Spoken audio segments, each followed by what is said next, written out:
Hello and welcome to Backstage 360. I am Kelly Bennett. We're here at NAMM 2025 and walking around I run into Rick Cabot Podmore. He's the guru of all music, I say. Everything from engineering to producing to writing to creating to playing, right? Yes. Okay, yes. Yes. Yes. You are. And they told me to say yes to everything. No. Yes. But you yes. You started out in the music industry with a band called Arrival, right? Well, that wasn't the starting point, but that was the point where it started to take off. Oh, okay. And everything kind of started to blossom for me. But you started in music at what age then? My first professional recording work was in 1979 when I was 18 years old. I was very fortunate to be part of which we'll get to later, but I was part of a group called Airborne that were signed to Columbia Records back in the 70s, and I kind of wandered into that, and that's where I learned the craft and went on from there. Okay, and the Arrival, how did you get into that band? Well, Arrival came, there was another group in between that situation, and Arrival was kind of a dream project for three of us musicians who'd known each other for years. And we'd said, let's just get together and let's just do this together. And so we started, writing songs and recording songs and putting out records, and that's kind of what that was. Now you didn't do much touring with Arrival, right? Is that right? You just more recording. We really, our focus was always, let's learn how to make the best recordings we could. We'd rather be recording artists and really learn how to master that craft as opposed to playing a lot of gigs and whatever, going out on the road. We'd all done that road work. Okay. And for us, it was all about trying to make the best records we could. So you as a recording artist at that time, you were also a guitar player and a singer and all that stuff. When was the switch when you got into the creation and the production? And that was from the very beginning. Really? Yeah, when I met Beau Hill back in 1979, he was a master of the recording studio. Okay. Of course, he left Denver in 1982 and became one of the biggest rock producers of all time. And so I kind of had a first-hand education of how to, hone my craft at a very young age. So it's always been, I was always a songwriter. I learned how to produce records, and so that's always been part of it. And engineer them too. Well, the mastering. Yeah, I'm not the engineering egghead that a lot of guys are. I just kind of, I know enough to be very, very dangerous. Well, that's cool because of the fact that you've done a lot of work with Denver community with all of your Christmas songs and that sort of stuff. Talk a little bit about that, because I know that the local news channel, I guess, selected your song to be the thing. What was the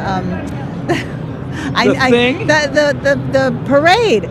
He was in a parade. He really was. I was in a parade. Yeah. Lots of people. I was in a parade, all right. Talk a little bit about that. So, I had been, this kind of goes way, way back. In 1993, I was approached to do a Christmas song for the benefit of Children's Hospital. That took off and kind of made everybody want me to do that more and more and more and more. And finally, a lot of things compelled me in 2012 to write the next one. And that one just kind of blew up. It was called Share the Magic. And before I knew it, it was the theme of the 9 News Parade of Lights, which is the big Christmas event every year. Probably the biggest event in Denver every year, sans a Broncos, Avalanche, Nuggets parade or something like that. But, the Parade of Lights is a really, really huge deal. And so we did that for 3 years with 2 different Christmas songs. And then I've just kind of continued down that path of, I think we have 8 or something like that with the big group. So the big group that he's talking about is all the singers and people in the Colorado area. Yeah, Voices on High. The Voices on High. And this guy creates this choir, so to speak, right? Yeah, it's a big group of people. We have a group of 60. Wow. And, it's kind of the We Are the World kind of vibe. And so we can find all this online, right? Yeah, you can see all those videos on YouTube. Okay. Under Voices on High or Rick Cabot Podmore. Most of them are on. I think there's 2 that aren't on my channel that were produced elsewhere, but they're all connected to me. I just want to say they're absolutely amazing. The way that you all put them together, the production. I have a lot of fun doing it. It's a lot of work, but I really have a great time doing it. And your latest Christmas song, you actually had you filmed at your sister's house with your family, which was absolutely. Well, none of my family are in it, just their dog. Oh. They have a big Rottweiler, and because I was going for the Christmas vacation vibe, I had to have that Rottweiler. So yeah, Atlas made the video. Oh, it's so cool. It really is. You got to see that. So now, you also have a movie that was out as a documentary that you were kind of instrumental with. I was. You are in that movie as well. Yeah, I get to say the most fun thing ever. Okay, say it. I'm in a movie with Ted Nugent. Tell us about the movie. Well, the film is a documentary about one of the greatest guitar players to ever walk the face of the planet, who never became famous. It's one of those kind of stories that, you just go, how did this not happen? The film is called Z, The Story of David Zaitchik, and that's who it's about, the guitarist David Zaitchik. Unbelievable musician. To give you an example, one of the things that they liked that I said in my interview of the film was before there was Eddie Van Halen, there was David Zaitchik, because he was that guy. He was, one-off. There was nothing like him, and he was just phenomenal. So he passed away in 2016, and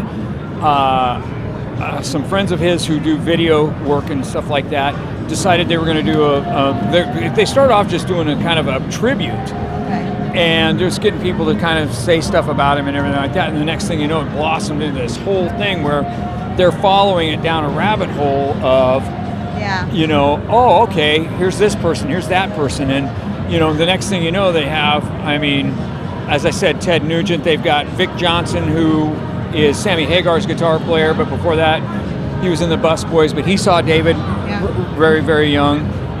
Kelly Kagi and Brad Gillis of Night Ranger, because David was in Night Ranger for a while. Brett Tuggle, who was with Fleetwood Mac, and Lindsey Buckingham and Rick Springfield, who played with David early on. There's a lot of notable names, and the story's really, it's beautifully done. I'm really proud of it. I got to do some music for it. And it's an incredible story about a guy who was just the greatest guy in the world too. He was like the nicest guy. You'd never know, you'd never ever know that this guy could do what he did, because he never talked about it. Wow. But if you were in a room when he picked up a guitar, it blew you right out of your chair. So so I'm very proud of that movie, and it just got released. It's on Amazon Prime. Okay. So hope everybody will go and check it out, please. Yeah. The movie is called Z, The Story of David Zaitchik. Yes. And spell Zaitchik for me. Zychek. Okay, there you go. And it's on Amazon, so make sure you go to Amazon Prime, right? Yeah, Amazon Prime. Yeah. Perfect. So what's next for Rick Cabot Podmore? Well, whoever that guy is. Well, then who are you? Yes. You said just say yes to everything, so I said. What's next? What are we doing? What are we working on? I'm working on a new piece, my second piece for the Colorado Rockies baseball team, which I'll finish next week. It's a video kind of thing that they're looking at for this season, and so I'm really happy about that one. I have another Christmas production that I'll start next month, and just a whole bunch of plethora of songs for film and television that we're working on. Awesome. Well, I can't wait to see what your next Christmas thing is, because I absolutely love Christmas. And this guy is like, I want to call you like the king of Christmas songs. Captain Christmas. Captain Christmas. There you go. Come on. Yes. Captain Christmas. I'm going to have to W that now. There we go. Awesome. Well, thank you so much. Is there anything else? Did I forget? I got everything? Yay! I.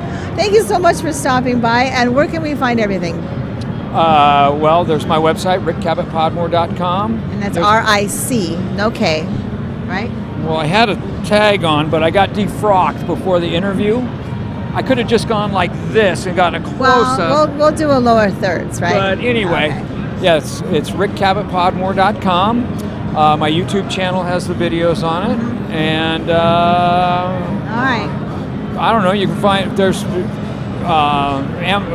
music on Apple Music, on You're everywhere. Amazon.com. Yeah. You're everywhere but Facebook. Yeah. Yeah, I got a whole thing to say about the Facebook. We won't go there. Thank you so much for stopping by. Have a great show at NAMM. Thank you. All right. And don't forget, check out Captain Christmas over here. His Christmas songs are really super cool. Thank you. All right. Thank you for watching. Stay tuned for more interviews. We'll be right back. Yes.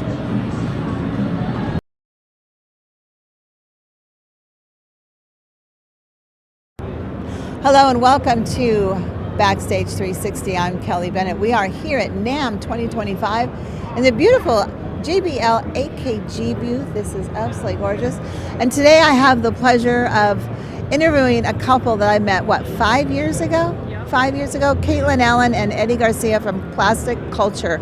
Thank you so much for being here. Thank you for having us. Thank you for having us. So exciting because we worked together 5 years ago, and I really thought of you as my teenage kids. And you have grown so much that I'm amazed at where you are now. But let's bring the audience back to where you were and how you got started, and the name Plastic Culture. I love it. Who wants to start? I'll take that one. We started obviously like in 2014, 2013. I named the band. I'm a big rock fan, so I wanted. At that time, I felt like rock was kind of all sounding the same, Right. and it was all kind of like you couldn't really tell who was who. Right. So I was like, you know what, I want to be against that. I want to do stuff like I remember that I grew up with, like in the '90s. It was just so diverse in so many different styles. Who was your favorites back then? I mean, there's so many. Old Sublime, No Doubt, Red Hot Chili Peppers, Rage Against the Machine. I mean, there's so many. Yeah, but I just wanted to name it that because I felt like this world was a little bit like plastic, fake, kind of, you know what I mean? So I was like, I want to be against that, and it's kind of a play on that. That's the name. Little rebel in you. Yeah. There's still a lot of that as well. Yeah. Yeah. Yeah. And your music, Plastic Culture, it's I hear it and I feel reggae, I feel a little bluesy, but I also feel a little Gwen Stefani. Just kind of in the mix, right? It's not the first time we heard that. Really? Yeah. Well, you sound good. And so back then, and when you started going out and doing your music, you had an album or two, some songs, and now you're just really, really like rocking it. Tell me where you are now. So in this year, we're planning on doing a few headline shows. We can't release it yet because we want it to be a surprise, but it's going to be bigger than our Violent Femme show, and we're excited. So I have to keep it close lip for now. That little NDA, huh? Yeah. Okay. Can't release anything. So these big shows, let's talk about Violent Femmes. Okay, so you were working with them a little bit or actually opening for them, right? How did you get that? Literally just hit up their management. Yeah. We saw that they were playing at some places around here, and they were just selling out their shows, and we needed a band to come in for one of our shows at a venue that we work with.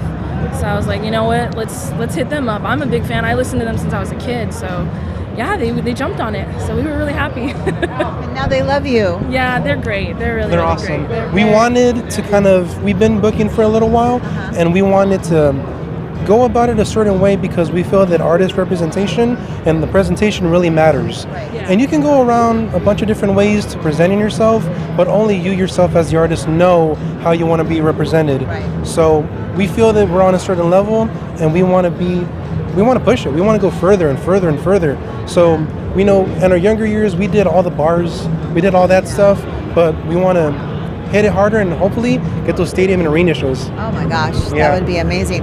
So for those that don't know, describe your music and how you come about writing some of these songs. It might sound kind of cliche, but like in the wise words of Bradley Noel, we just try to write good music, whatever we feel at the time. We love reggae, we love rock, we love 60s rock, 70s rock, we love blues, we love funk. So we just try to do whatever we're feeling at that time. Just good music. We just try to write good music that a lot of people could like and enjoy. What's one of your most recent songs, and can you describe it? Song called Little Stories, actually. It debuted on K-Rock. I know. We were excited about that.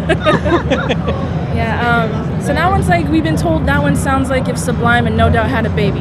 That's what we were told about that song. Yeah. So We swear there's no intentionality of trying to do that. No. It's just like, I write the way I feel. So like, I'll be jamming, whatever. And if I like something that I'm doing, I'll show it to her. Like, hey, what do you think? You want to slap some lyrics on it? She's like, yeah. She'll give me the yes or no, and I'll move on. But with that, it was awesome. So we threw it together in about 2 years. We like to take our time with it because the way we see it, Yeah. I know. We like to. ridiculous. Yeah. Okay. Well, when you're an artist, you want to like put your best shit out there, right? It's like fine wine. Exactly. So the way I like to look at it is quality over quantity. We could write like 5 songs, but they could be like not bangers, So I want to put out, her and I just want to put out the best we think we could do and really push that. Right. So what's next for Plastic Culture, other than the big festivals that we can't talk about?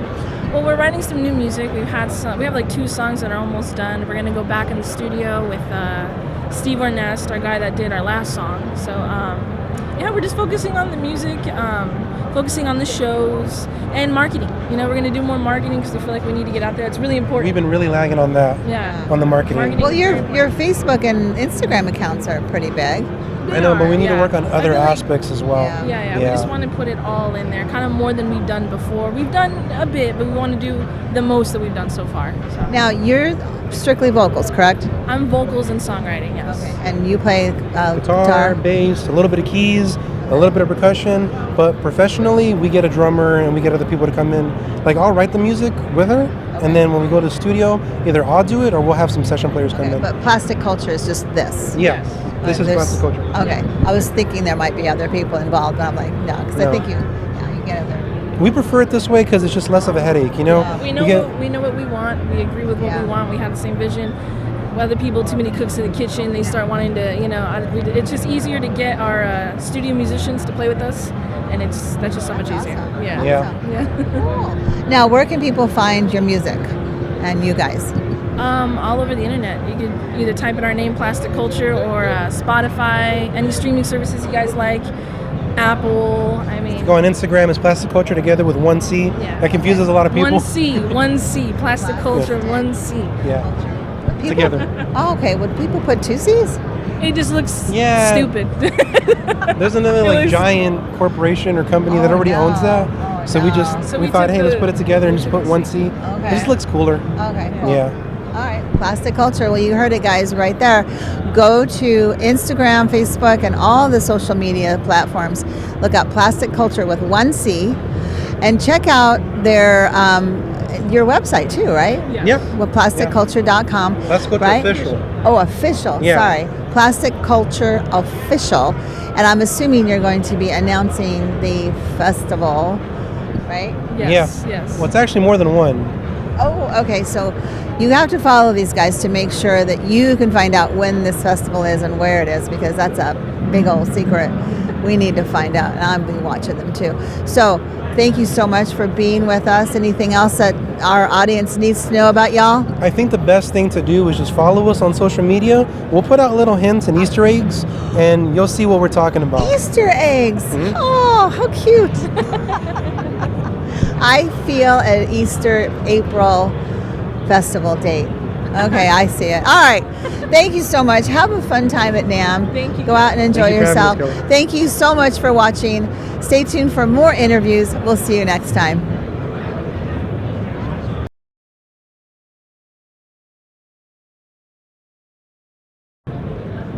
Hi, this is Kelly Bennett with Backstage 360. We are at NAMM 2025 in the beautiful JBL AKG booth in the Media Center, and we are talking to, I want to say it, DaVine, Tuch, Addison. Allison. Allison. Did I Yes. do that right? Yes, DaVine Tuch, Allison. Yes. DaVine Tuch. Okay, so I saw it spelled, Yeah. and I thought it said Tuch. Yeah. I mean, it's.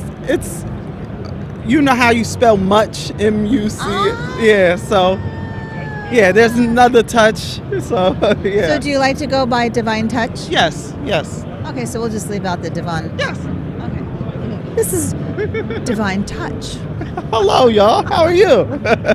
And so tell me, you're a drummer, right? Is that right? Keyboardist, drummer, bassist. Oh, my. Yeah, I play a couple things, do production, Okay. and some vocals. So. Wow. So tell me, what have you been doing? What's the past? How'd you get into it? A little bit about, your story. Okay. How I started? Well, don't take me back to the dinosaurs, but you know what I mean.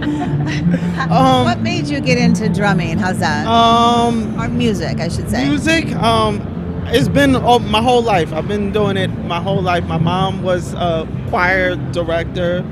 So I grew up in the church, playing, and my first check was drums. And then I moved to piano and built that. I also play string bass in the orchestra.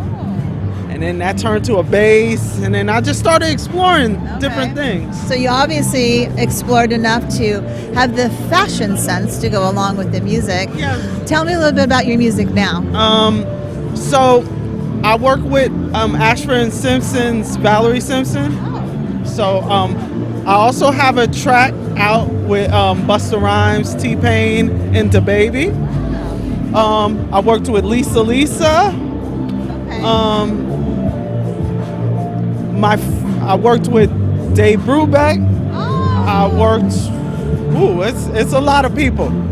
So you have a plethora of all kinds of genres that you're Dave into. Paz, yes. Yeah. So yeah, right now I did a single with Billboard's Reagan Whiteside flute player. Okay. And I'm working on an album soon come. Your own album? Yes, my own album. Oh, okay. So be on the lookout for that. Will this be your first? Yes. Okay. But I already dropped the single. It did pretty good. Dave Cos he presented it on Watercolors, which was great. What's it called? What's the single It's called Grand Rising. You can look at that in all social platforms. Okay. Yes. Very cool. How was it working with Dave? He's such a sweetheart. Oh, Dave's a sweetheart. He's a great guy. He actually, I found out about him through Valerie Simpson, Asher Simpson. She has a club named Sugar Bar in New York. So I was playing there. Dave happened to be there. And then all of a sudden he took me in and he asked me to do a gig with him and music direct. And then from there, the rest of history, grew a friendship and asked him to do a record. And he actually said yes. Oh my gosh. So that's in the works. So we actually have a record we're working on together. Be on the lookout for that. And he presented my song from Sideman to Star on Watercolors. So. Have you ever been on one of his cruises? Not yet, but You got to get on one Yes, of those, and yes. you have to seriously ask him to go. yes, we're working on some things. So It's amazing. I love them. I used to go all the time. So tell me, what brings you here to NAMM? I've been coming to NAMM for a while. I always come to see what's innovative, the new products, and just networking with fellow musicians, artists, producers, and business people. So Jason Malamet Taylor tells me you are his protege. So tell me about that. All right. So in my younger years, when I was in high school, I wasn't dressed like this. I was dressed baggy jeans, big. I was just going to say, Yes. did Jason Yes. help you? No, yeah. So yeah, it was baggy jeans, looked very urban to say. Okay. And somebody told them that I play piano. And he was like, this person, he looked like he does rap or whatever, But he gave me a chance, and I remember I played Take the 8 Train, Okay. and I played Giant Steps for him. And of course, the rest is history. He didn't expect that from a guy wearing baggy jeans and How old were you at the time? 16. Okay, there you go. 16. Yeah. So the rest is history. We did tours together. Wow. I helped him with his album. And yeah, we just perform. Great friends. Yeah. He helps me with. What's next for DaVine Tuch? Next up is the album. Also, I have. I'm working on production. I told you I did the thing with Busta Rhymes, but Bootsy Collins' artist, his name is Baby Tricky. And it's featuring upcoming rising star named Marla Roy. Be on the lookout for that. The song is called Black Jesus. So yes, so be on the lookout for that. So Bootsy's artist, Baby Triggy, Right.